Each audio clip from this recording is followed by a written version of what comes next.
வணக்கம். நான் உங்கள் பிருந்தா சங்கர். இன்று நம்மோடு சிறப்பு விருந்தினராக இணைந்திருப்பது தெய்வீக ஜோதிடர் ஏஆர் பாலகிருஷ்ணன் ரெட்டி அவர்கள். வணக்கம் சார்.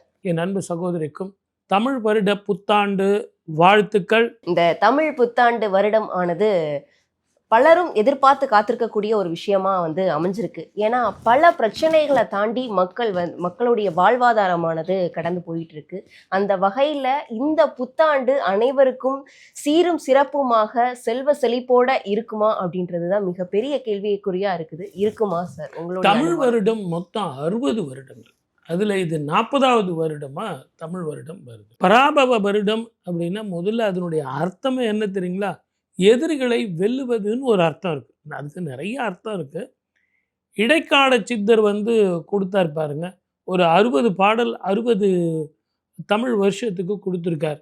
அதையெல்லாம் தான் நம்ம ரெஃபர் பண்ணி இந்த வருஷம் மழை பெய்யும், இப்படி காற்றடிக்கும், பயிர் செழிக்கும், ஆடு மாடுகள்லாம் ரொம்ப தெளிவாக இருக்கும் அப்படின்னு சொல்லிட்டு அந்த பாடல்களில் தெளிவாக சொல்லப்பட்டிருக்கு. அப்போ அந்த தமிழ் பாடல் நம்ம ரெஃபர் பண்ணி தான் ஒவ்வொரு வருஷமும் தமிழ் வருட பிறப்பு எப்படி இருக்கும் அப்படின்னு நம்ம சொல்றோம். இந்த தமிழ் புத்தாண்டு பராபவம் அப்படின்ற ஒரு வருடமாக ஆரம்பிக்குது. இருக்கக்கூடிய அனைத்து ராசிக்காரர்களுக்கும் எந்த மாதிரி இருக்கும் அப்படின்னு ஒவ்வொரு ராசி ரீதியா நம்ம பார்த்துடலாம்.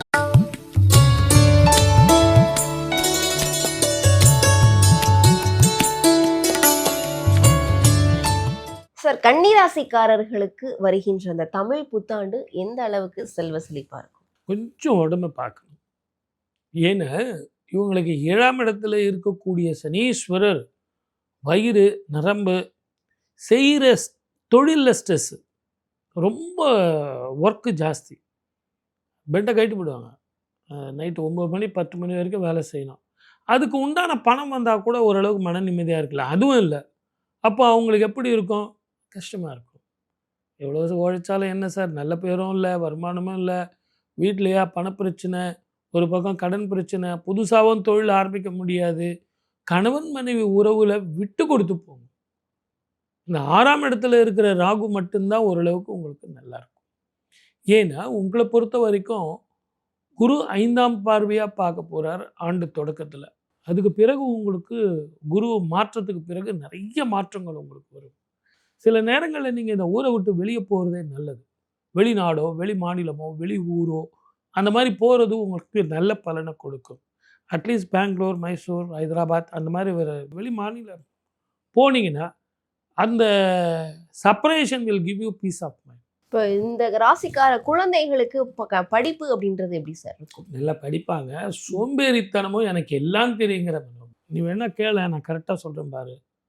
இன்னும் ஏன்பா உனக்கு மார்க் வரல, வாத்தியார் கம்மியாக போட்டால் நான் என்ன பண்ணுவேன் அப்படி இப்படி பேசுவான். ஆகவே இவங்களை கொஞ்சம் இழுத்து பிடிச்சி போகணும், படிக்க வைக்கணும். இரவில் ரொம்ப நேரம் கண்ணை முழிச்சு படிக்கிறதுங்கிறது நல்லதில்லை. விடியற் காலையில் படிக்க வைங்க. சூரிய நமஸ்காரம் பண்ண சொல்லுங்க. படிக்கிற பிள்ளைங்க மூல மந்திரத்தை சொல்லி சூரிய நமஸ்காரம் செய்தால் அற்புதமான பலன் கிடைக்கும். இவர்களுக்கு இந்த சொத்து வாங்குறதுக்குடியான யோகங்கள் இருக்கா? சொத்து வாங்கிறதுக்கான வாய்ப்புகள் இப்போ கம்மி. கடன் வாங்கி வாங்கலாம், நான் இல்லைன்னு சொல்ல. ஆனால் ஏற்கனவே இருக்கிற கடனுக்கே நீங்கள் இஎம்ஐ கட்டிகிட்டு இருக்கீங்க, ஓடி ஓடி உழைச்சிட்டு இருக்கீங்க. தொழிலில் வருமானம் கரெக்டாக இருக்குது, செய்கிற தொழிலில் கடன் கொடுக்காதீங்க. 2வது இப்போ போய் நீங்கள் இன்னும் பண்ணிட்டு இருந்தீங்கன்னா சரி, இருக்கிற பணத்தை வச்சு தொழிலாவது தொடங்க முடியுமா இவர்களால்? 2 சமாச்சாரம். கரெக்டாக சாப்பிடுங்க, கரெக்டாக தூங்குங்க, ஆரோக்கியத்தை பார்த்துங்க. உங்கள் தொழில் என்னவோ உங்கள் தொழிலை பாருங்கள். அடுத்தவனுக்கு நீங்கள் அட்வைஸ் கொடுக்குற வேலையை விட்டு அப்போ தொழில் தொடங்க வேண்டாம். இவர்கள் வேணாம், உங்கள் வேலை என்னவோ அதை வண்டி பாருங்க. கொஞ்சம் பதங்கி போக வேண்டிய காலம். அட்லீஸ்ட் ஒரு 6 மாதம் பதங்கி போனீங்கன்னா அற்புதமாக இருக்கும். சூரிய நமஸ்காரம் செய்யுங்க, சூரிய காயத்ரி சொல்லுங்கள், ஆரோக்கியம் வரும். அதே மாதிரி ஒரு வீட்டில் குடும்பத்தில் நிம்மதி இருந்தால் தான் வெளியே போய் நீங்கள் ஜெயிக்க முடியும். வீட்டில் நிம்மதி இல்லைன்னா வெளியே எப்படி ஜெயிக்க முடியும்? சந்தோஷமே இருக்காது. நீங்கள் வேலை செய்கிற இடத்துல மனைவியை பற்றி யோசித்துட்டு இருப்பீங்க, பிள்ளைங்களை பற்றி யோசித்துட்டு இருப்பீங்க. ஆக வீட்டில் மன நிம்மதியை வச்சுங்க. மன நிம்மதியை வச்சுக்கிட்டு வந்தீங்கன்னா நல்ல வாழ்க்கை வரும். திருமணம் ஆகாதவர்களுக்கு திருமணம் ஆகக்கூடிய யோகங்கள் இருக்கு, வாய்ப்புகள் இருக்கு. அதனால யோகங்கள் வருமானு சொல்ல முடியாது. இருந்தாலும் மனைவிக்கு நல்ல உத்தியோகமும் அவர்களுக்கு வருமானமும் இந்த மைனஸ் பாயிண்ட்டுக்கு ஏற்ற ப்ளஸ் பாயிண்ட்டாக மனைவி ஜாதகம் அமைஞ்சதுன்னா நல்லா இருக்கும். பல பிரச்சனைகள் வந்து கன்னிராசிக்காரர்களுக்கு இருக்கும்னு நீங்க சொல்றீங்க. இந்த பிரச்சனையில இருந்து விடுபடுவதற்கு எந்த மாதிரியான தெய்வ வழிபாடுகளை மேற்கொள்ளலாம்? எந்த மாதிரியான பரிகாரங்கள் செய்யலாம்? ஆத்மகாரகன் சூரியனை வழிபட்டாலே இவங்களுக்கு நல்லா இருக்கும். முதல்ல மனோதைரியம். எப்பவுமே கஷ்டகாலத்துல தான் மனோதைரியம் நமக்கு வேணும். அந்த மனோதைரியம் வேணும்னா ஆத்ம பலம் வேணும். ஆத்ம பலத்தை சூரியன் ஒருவனே தருவான். அதை செஞ்சீங்கன்னா அற்புத பலன் கிடைக்கும். இந்த தமிழ் புத்தாண்டுல எந்த மாதிரியான சிறப்புகள் இருக்கும்? எந்த மாதிரியான கஷ்டங்கள் இருந்தா அதை எப்படிலாம் சரி செய்யலாம் அப்படின்னு சொல்லிட்டு ஒவ்வொரு ராசிக்காரர்களுக்கும் தெளிவாக உங்களுடைய விளக்கங்களை கொடுத்தமைக்கு நன்றி. 12 ராசிக்காரர்களுக்கும் பலன்களும் பரிகாரம் சொல்லியிருக்கேன். ஆனா இது எல்லாம் பொது பலன் தான்.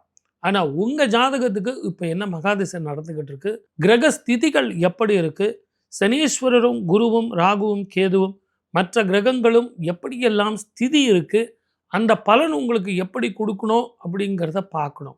ஆகவே இது ஒரு இன்ஸ்டன்ட் ஃபுட்டு மாதிரி இதை நான் கொடுத்துருக்கேன்.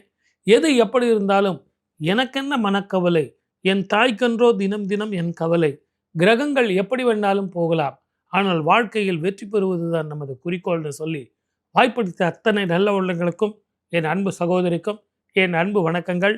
நன்றி, வணக்கம். சர்வே ஜனா சுகினோ பவந்து. இந்த தமிழ் புத்தாண்டுல எந்த மாதிரியான சிறப்புகள் இருக்கும்? எந்த மாதிரியான கஷ்டங்கள் இருந்தா அதை எப்படிலாம் சரி செய்யலாம் அப்படின்னு சொல்லிட்டு ஒவ்வொரு ராசிக்காரர்களுக்கும் தெளிவாக உங்களுடைய விளக்கங்களை கொடுத்தமைக்கு நன்றி. 12 ராசிக்காரர்களுக்கும் பலன்களும் பரிகாரம் சொல்லியிருக்கேன். ஆனா இது எல்லாம் பொது பலன் தான். ஆனா உங்க ஜாதகத்துக்கு இப்ப என்ன மகாதிசை நடந்துகிட்டு இருக்கு, கிரக ஸ்திதிகள் எப்படி இருக்கு, சனீஸ்வரரும் குருவும் ராகுவும் கேதுவும் மற்ற கிரகங்களும் எப்படியெல்லாம் ஸ்திதி இருக்கு, அந்த பலன் உங்களுக்கு எப்படி கொடுக்கணும் அப்படிங்கிறத பார்க்கணும். ஆகவே இது ஒரு இன்ஸ்டன்ட் ஃபுட்டு மாதிரி இதை நான் கொடுத்துருக்கேன். எது எப்படி இருந்தாலும் எனக்கென்ன மனக்கவலை, என் தாய்க்கன்றோ தினம் தினம் என் கவலை, கிரகங்கள் எப்படி வேணாலும் போகலாம், ஆனால் வாழ்க்கையில் வெற்றி பெறுவது தான் நமது குறிக்கோள்னு சொல்லி வாய்ப்பளித்த அத்தனை நல்ல உள்ளங்களுக்கும் என் அன்பு சகோதரிக்கும் என் அன்பு வணக்கங்கள். நன்றி, வணக்கம். சர்வே ஜனா சுகினோ பவந்து. ஆனா இது எல்லாம் பொது பலன் தான்.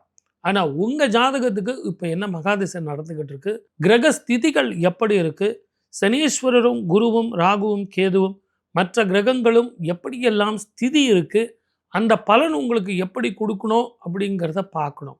ஆகவே இது ஒரு இன்ஸ்டன்ட் ஃபுட்டு மாதிரி இதை நான் கொடுத்துருக்கேன். எது எப்படி இருந்தாலும் எனக்கென்ன மனக்கவலை, என் தாய்க்கன்றோ தினம் தினம் என் கவலை, கிரகங்கள் எப்படி வேணாலும் போகலாம், ஆனால் வாழ்க்கையில் வெற்றி பெறுவது தான் நமது குறிக்கோள்னு சொல்லி வாய்ப்பளித்த அத்தனை நல்ல உள்ளங்களுக்கும் என் அன்பு சகோதரிக்கும் என் அன்பு வணக்கங்கள். நன்றி, வணக்கம். சர்வே ஜனா சுகினோ பவந்து.